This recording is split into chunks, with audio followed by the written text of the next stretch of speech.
Hello and welcome to Classics Confidential. I'm Anastasia and today I'm talking to Professor Judith Hallett from the University of Maryland. We're actually very fortunate to have Judy with us today. She's over from the US for conference Women as Classical Scholars, which is why this episode is being filmed at King's College London, the main organiser of the conference. So, welcome, Judy. Well, it's great to be here. Thank you for welcoming me. Let's talk a little bit about your paper, which you're going to present at the conference, which deals with women graduates of classics at Yale at the end of the 19th century and going up to Second World War. Well, I was very interested in the topic because two of my own undergraduate teachers at Wellesley College, probably the most inspirational teachers that I had, were products of Yale Graduate School. One received her degree in 1929 and the other in 1933. What is especially distinctive and to some extent strange about Yale is that it was an all-male institution with a heavily masculist, athletic, and to some extent anti-intellectual culture. Women were not admitted as undergraduates until 1969. Wow. But they admitted women into the graduate school in 1892. And the first PhD in classics to a woman was awarded in 1894. And in the period that I'm talking about, up to 1941, the outbreak of World War II, there were about 27 women, not one every year, who received a PhD in this still very heavily male academic environment. So that was one of the things that really interested me about the project. Why did Yale let women in? And another thing that interested me was that of my teachers, and I had 6 or 7 during my undergraduate years, all women, most of them had gone to places, obviously Bryn Mawr College, which is an all-female institution with its own graduate program, but Harvard, which had an undergraduate women's college, Radcliffe, and 2 coeducational schools, University of Chicago, and also Columbia, although its undergraduate women's college was somewhat separate. The women that had done their training in these other places were much more engaged in what we would call published research and scholarship. The 2 women about whom I'm speaking actually published very, very little. They were very learned. They were very professionally engaged both at their institutions and beyond. They were the ones in the department who first taught the courses in translation. They reached out to students who weren't necessarily concentrating in Latin and Greek. One of them took a very heavy and serious role in the examinations for high school teachers. And they were just, and one of them began the Greek plays at Wellesley. That's wonderful. And so they were involved in different kinds of outreach, but they were not the heavy-duty publishing scholars. But they were great innovators, obviously, particularly in terms of teaching. Teaching and outreach, and also their classes were very rigorous, and we read a great deal of secondary scholarship in their classes, and instead of just giving us the standard canonical text, they had us reading difficult and sort of, off the beaten track Latin works, and they were the ones that really grounded me for my graduate degree. But are they scholars if they didn't leave a major body of published work? So this is a big question for us. Indeed, it's a very interesting question. And this connects with your work on American classicists, particularly Edith Hamilton, for example. So can you tell us who she was and why she was important in promoting classics she is in America? Very well-known, figure in the U.S. today. I don't know how far her fame has traveled outside our country's borders. And one source of her glory is that she was much beloved by the Kennedy family. And Robert Kennedy memorized huge chunks of her often wrongly translated Greek as great sources of spiritual support. And the night that Martin Luther King was assassinated, on April 4th, 1968, Robert Kennedy was in Indianapolis, actually not far from where Edith Hamilton grew up in Indiana, and he had to break the news to a very unhappy crowd of African Americans who come to hear him, and he shared the news, and within 8 sentences he had quoted Edith Hamilton twice. And often that speech is aired, and the quote from Edith Hamilton that's supposedly from Aeschylus I think it's engraved in his tombstone in Arlington National Cemetery. So that's one way in which she made a huge impact. But she was a hugely best-selling author. Probably her 2 best-known and best-selling works were The Greek Way. She also wrote A Roman Way, and mythology. She wrote this sanitized classical mythology book, which I understand is still used. Both of these books are still used, and I am quite friendly with the heirs to her estate. She had no children, and she was partnered with a woman who probably had no children. We're not sure about that, but her partner had several nieces and nephews, and Edith Hamilton adopted one of the young people in the partner's family, and so he just died quite recently, but his own daughter still lives, and some of the other children of nieces and nephews are alive, and they are still doing quite well from the Edith Hamilton estate. So it keeps on giving. Yeah, excellent.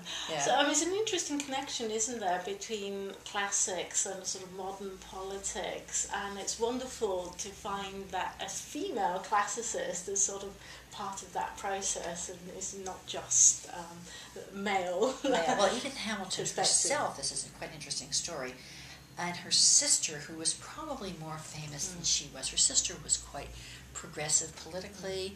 She was a physician. She was one of the founders of industrial medicine. She labored mightily to improve conditions for women and children, especially in factories. She was the first female professor at Harvard Medical School. She lived in Hull House with Jane Addams, which was a settlement house in Chicago, and worked on the international peace movement. And Edith and Alice and their 2 younger sisters were sent to what was basically a girls' finishing school, Miss Porter's School, in Connecticut, not that far from Yale.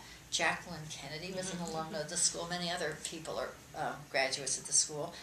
And for whatever reason, the grandfather of the Yale president back from 1884 through 1888, who was himself a retired classics professor, came up to this girls' school and taught them Latin and Greek authors. And that inspired Edith, obviously, in particular? Well, I got their records from Miss Porter, and it turned out that it was the physician Alice that studied Greek. Edith had only studied Latin. But what I think that experience did for them was make them recognize at a time when their family finances and circumstances were very complicated. They came from a very affluent household, and their father had, become an alcoholic, and he ruined the family business, and it was quite clear they were going to have to go out and support themselves. And the question was, should they go to these new women's colleges that were emerging up and down the East Coast of America? And Edith decided that was what she wanted to do after Miss Porter's. It took her 4 years to prepare for the exam to get into Bryn Mawr College, but she did it, and she got in, and she stayed and got a master's. Her sister, interestingly enough, decided not to go the liberal arts education route and went to medical school. So it's interesting that women were choosing to do Greek and Latin at a time when actually it wasn't all that easy for women to study those subjects. Well, that was in fact what the women's colleges needed, the Greek and Latin in their curriculum, to credential themselves as serious learning institutions. Without the Latin and Greek, they would not have been able to claim that they were offering substantial kinds of education. And the Yale Graduate School really only was founded in 1892, and they decided to take women in at once. And many of the women that they brought in were already teaching at women's colleges, and this was a way to help the women's colleges. Now, in fairness to Yale, people say, why didn't they let women in as undergraduates? That unlike Princeton, which didn't let women in to do anything until 1969-70, Yale had a number of professional schools, including a medical school, which let women in and had women teach, an education school, a nursing school, a fine arts school, which broke up into the famous drama school. So outside of their liberal arts undergraduate component, Yale was sort of welcoming to women. And then, of course, this grandfather, the president, went out and prepared these two women, and one of them, Edith, was then given an honorary degree from Yale in 1959 when she was 92. And interestingly, Yale gave an honorary degree to Jane Addams of Hull House in 1910, and she was classically educated and I've worked on this too, made classics a central part of the Americanization of immigrants in the educational programs at Hull House. It's great, actually, that classics, helped women's education in America. Well, many of the women at Hull House were, in fact, teaching classics. In those days it was Latin and sometimes even Greek. And the idea was that no immigrant group had a special claim to classics over the others, except for the Greeks. That was thought that they needed special attention. But this was something that was important, not only as academic background to prepare these immigrants for university level education, but also was something that was shared in American culture by all different ethnicities. They placed great value on the classics. classics. So we're all Greeks and we are all Romans, and so that was. There were a lot of Italians in this neighborhood too. So women were very involved. They were not originally involved as professors in the major graduate schools, even Bryn Mawr College, where Edith Hamilton went, and which she left. The other thing that's interesting is she received her MA. She never got a PhD. She went off to Germany to study with her sister, and it was this incredibly male supremacist scene there. Yes, I was going to ask you, because one hears all these stories about what the experience of women graduates were in those days. That they actually sometimes had to sit separately from, the male It was students. worse than that in the South, in Catholic Bavaria. They spent half the year, she and her sister, up in Leipzig and Berlin, and there it was much more politically inclusive and liberal. But in the South, there were all these priests at the university, and they felt that if Edith were to attend these lectures, she had to be surrounded by a set of screens so that no one could see her. As you couldn't corrupt the morale. Well, the men, they were worried that seeing her would be so distracting.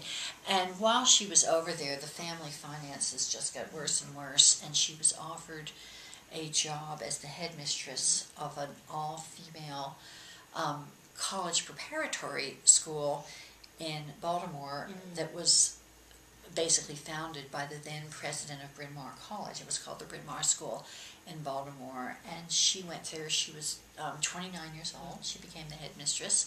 She stayed there till she was in her mid-50s. What's amazing, there are two amazing things.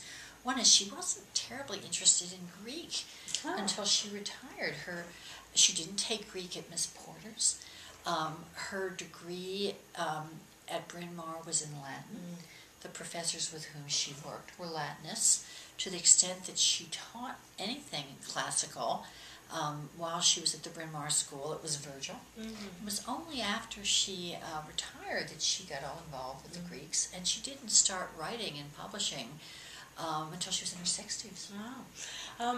But from her writings, I think arises this great love of Greece, and she obviously she talks about ancient Greece in such amazing terms about the clarity of thought, and she's what hooked wonderful me. it was. See, she's what hooked a lot of us. We used to read her in our families as well as in school. She was promoted by the Book of the Month Club, the kind of reading that aspiring Americans wanted to tackle and have their families do.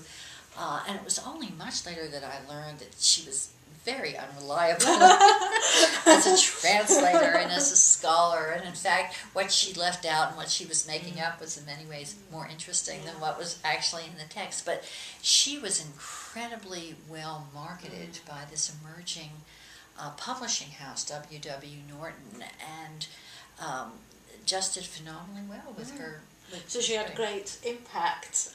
Well, she was this very distinctive person. She was hard of hearing, and she had this distinctive accent that was kind of British. She pretended to be British. I've written about this. She always identified with the British. And she was very old. I mean, she lived to be 95, and she was very active till the end. When she was 90, she was named an honorary citizen of Greece. There was this incredible ceremony. Which she actually, she was talking about being a citizen of Athens. Yes, and they performed this wacko production, the only word, crazy production, of quote-unquote her translation of the Prometheus Bound, but in fact some of the actors spoke in Greek and some spoke in American English. And it was actually the reprise of a production that had been inaugurated more than 20 years previously, and the woman playing the young maiden Io was in her 70s. She was almost Edith's age, but not quite. But it was a very memorable production. It got a lot of attention. It was something done by the U.S. State Department to shore up our political relationships with Greece, because they were worried about being surrounded by all these communist countries. But no, she was quite the cultural icon, and she had many powerfully placed men, which is interesting about her, who promoted her. And she admitted toward the end of her life that she had worked to get women a greater share of things. But unlike her sisters, she was not an outspoken feminist. They all were. They all were very independent and very, obviously, progressive. Her life was quite adventurous. adventurous. Very connected with fairly conservative political, often men, people. So she was in total denial about slavery. If you read her books, you won't recognize the Greeks. So an idealized version. Very of idealized, Greece. extremely of ancient idealized. Greece. But I'm interested also in individuals. Some of the men, Thornton Wilder is someone else I've gotten very involved with, who also went to Yale, who had classics undergraduate educations and then used their classical learning in their creative work. And Thornton Wilder, I don't know how well known he is over here in England. His best known play in the U.S. is Our Town. I don't know if that's something that has... But he won the Pulitzer Prize 3 times, and he had been a French teacher. He'd been at the American Academy in Rome, and he combined all of his interests. He was a correspondent of Jean-Paul Sartre, and he wrote a book called The Ides of March in 1948 about Julius Caesar from an existentialist viewpoint. It's an epistolary novel, and so I've been working with a number of other groups in the U.S. that focus on different authors and educators who were steeped in classical learning and who made great use of it. And sadly, many of the people that do research on these individuals are either in English departments or in history departments, and they don't have much classical background, and they need it. Absolutely, because I mean classics actually interacts wonderfully with the creative arts, with new works of art that are inspired by classics. So, and as Mary Beard says, classics is the conversation that we have today, not only with the ancient Greco-Roman past, but also everyone who's come before us and had some kind of engagement with it. Yes, it's an ongoing dialogue. Ongoing is the word. So I got very interested in Edith Hamilton, partly because she had been so influential on me as a young person and many others. And as I became a serious, committed classical scholar, I discovered to my horror that she really made a lot of this stuff up, and she didn't.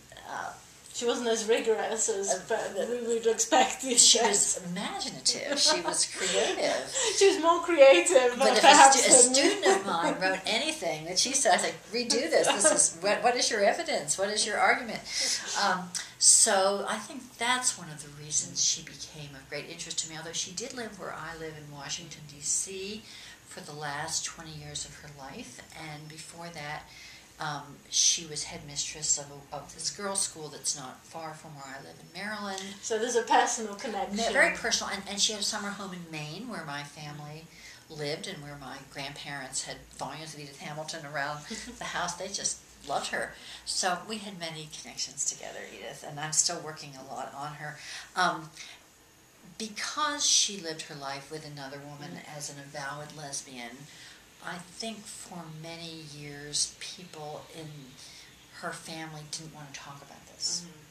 And in fact, it's their children who want to talk about this. And so many individuals, Thornton Wilder is another figure very much in this same category. Many of these creative American figures with classics backgrounds identified with these figures in classical antiquity because they did have different sexual orientations, and classics was a validation for them. And this has not been as thoroughly discussed and explored as it might be, in part because the heirs, the executors, have had issues about this, but I think that's over. I think we're not going to have that problem and now is the time to talk openly about these matters. Yeah, exactly. So, very best of luck with this wonderful topic that you're pursuing, Judy, and thank you very much for talking to us today. Well, thank you for listening. It's been great.